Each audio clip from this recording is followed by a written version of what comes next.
Time now for the Mark Kotsay Show, brought to you by Nest Bedding. Check out their locations in the Bay Area, or you go to nestbedding.com.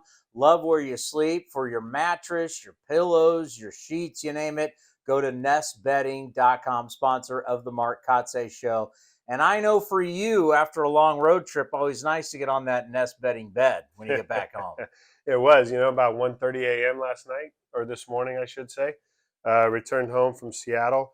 They're great at always giving those day games on the getaways, so that they make sure that you get home early. That's unbelievable. It's pretty tough. Because we always play the day games for teams. We do. We have. It's just a common courtesy to a certain extent to get guys out of the cities and back home for preparation for the next day. But hey, it is what it is, and we're here. It's Friday, and we got a chance to beat the Astros.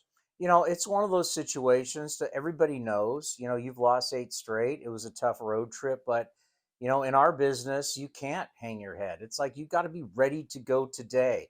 How much do you go around? Like, we get back here, as you said, it was probably a tough night's sleep for a lot of guys, but you come back in here, it's start of a homestand, say, let's go. The Astros are in town, time to get after it. Yeah, there's definitely no time to feel sorry for yourselves after coming off a road trip where you had a chance to play 2 division opponents and show them what type of team we are. And yesterday's game was a reflection of these guys continuing to battle and continuing to compete, and we're just falling short right now. We're falling short from the offensive side, from the pitching side. It seems that when we hit, we don't pitch well, and when we pitch, we don't hit well. And again, the message yesterday and talking to the team was there's still 4 months ahead of us. We haven't reached Memorial Day. I know you and I were talking about that, and we still have time. We still have time to change the script. There's still a lot of time for growth. There is a lot of time for growth. We have some of our younger players here that are performing. You look at Esteury Ruiz. The year he's having right now, is one that we can talk about. The kid is, first year full season in the big leagues and leading the league in stolen bases. Is it weird? I know it kind of is, all these years being in the game, that we're now talking about a guy on pace for over 80 stolen bases in a season, because we just haven't seen it in so long.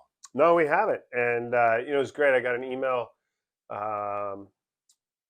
first of last week, and it talked about having Ricky Henderson come around. And Ricky hasn't been around since COVID. And it's exciting to get him back in this clubhouse, to get him back around Ruiz. I know he'll be excited to talk to the kid, share some knowledge, and it'll just be great to have Ricky, back inside this clubhouse and mentoring some of these young guys. Now, what's the conversations been like with him? Is it you get on first, it's green light, you can go when you want to go? Absolutely. He has a knack for stealing bases. The instincts are there. He reads pitchers well. Again, I think he's been thrown out three times this year in his attempts, all of which were modified pitch outs. So, the only thing we've talked to him about in terms of during that stretch, teams were starting to pitch out 0-1 or 1-0. So, hey, let's pick a different count. Let's make sure, maybe we start running in counts that favor the hitter, the 2-0 counts, the 2-1 counts, so they're less likely to pitch out on him, and he's done a great job with that. When I start to think about the team and growth of the team, good to have Seth Brown back, because, he is a guy that drafted by the A's, grew up in the organization, understand kind of the A's way, and to have him gone with that oblique, and especially this was supposed to be a big year for him. Just talk about getting him back, and that is something, a leader back in your clubhouse. No, it's great to have his presence, and again, you described him very well. He's been a part of the processes here that have had success. He knows what it means and what it takes to be an Oakland Athletic, and I think he can help.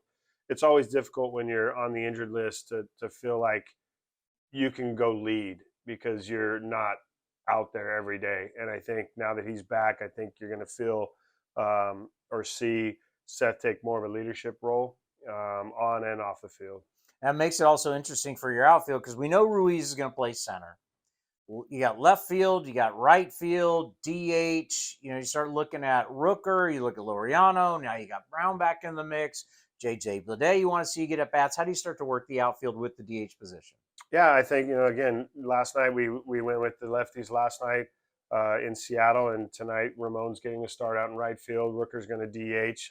The matchups, at this point, Hunter Brown is a right-handed pitcher that has some reverse splits to it. So we're looking at all of the numbers and the data to kind of try to give them the best chance for success, and we'll utilize that DH role as well to kind of help get these guys in the lineup and not sitting for a long period of time. Rooker got off to such a hot start. It was phenomenal. But then, the book gets out on you. The league adjusts to you. You got to adjust back to the league. It's a long season. Have you given him any advice about how to get him back on track the way he was playing in the first month? It is difficult, like you said. You can't sustain a 1200 No. OPS. Well, you So can, but you're going to be in the Hall of Fame. you would be in the Hall of Fame. And so I think yes, he's come back. The comments, you come back to earth a little bit, but at the same point, Rook, the foundation's there. The swing path's great. He just, like you said, is getting pitched a little bit differently. He's got to make that adjustment, and we're looking for that adjustment. And I think having Brownie behind him now in the lineup will help him as well. Talk about a bright spot for your team and kind of highlight your coaching staff is your defense has been far better lately. Yeah, the defensive component has been better. We put a lot of emphasis on going out and putting the work in. It's a concentration thing, really. Defense comes down to the concentration aspect of things. And last night in the game, probably the best play of the game was one that appeared to be, a ball that was misplayed by Nick Allen. But if you think through this play, and if you're watching and you watched last night, Caballero was on first in the 8th inning with 1 out. He's a pretty good base runner. He will steal bases. Pop up to short. Ty France is the one who hit it. Nick Allen lets the ball drop. It looks like he misplayed it, but he let it drop. And he let it drop to get Caballero off first base. The next hitter, Julio Rodriguez, hits a ball in the right center gap. Caballero scores if he's on first. Ty France gets held at third. We still got another opportunity to close out that inning. Unfortunately, we didn't get it done. But really, just those are the type of things that we're talking about. The details to the game. We had a long meeting yesterday. The biggest thing is the ally is time, and the second thing is the details to the game. And it's taking every pitch and trying to win every pitch. And when you win every pitch, you can win every at bat. When you start winning the at bats, then you can start winning the innings. And when you start winning the innings, then we can start winning games. So really, that's the message. And these guys, they're grinding. We acknowledged where we're at.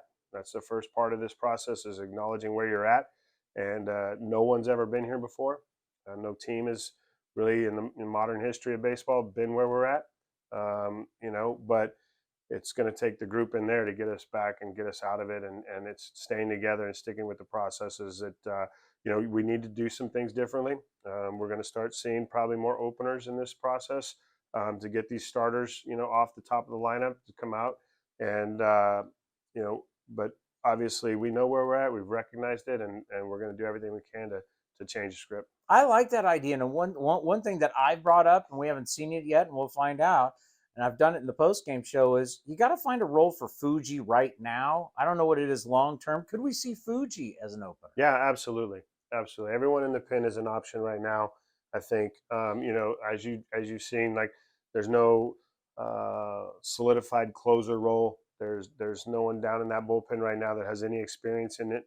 But we're going to definitely, start doing things differently and start trying things because what we've done so far to this point, we haven't had success with. So with pitching, obviously the numbers speak for themselves. But talk us through when you have a good outing going like JP Sears. There's the moment where you're thinking about JP Sears long term, learning to pitch deep into games. Yet you're saying, I want to get this win right now. How tough is it when you got 59 pitches and a young pitcher pitching the way he was? How tough was it to take him out? No, it's really difficult. It's really difficult. But the lack of success from the starting rotation, the lack of wins in terms of, just the results, can impact that decision. But also when you're watching a young pitcher, you're also evaluating the quality of contact during the course of the game. And there was some quality contact early. Some balls hit at some guys. France had homered off him. Really, you want him walking off that mound feeling good about the 5 innings he threw, and he did. And we understand it's going to take a team effort to win games. So you're balancing the growth of a pitcher, a young pitcher, and allowing him to have success, to feel good about his outing, and to do your best to match up with the bullpen for 12 outs.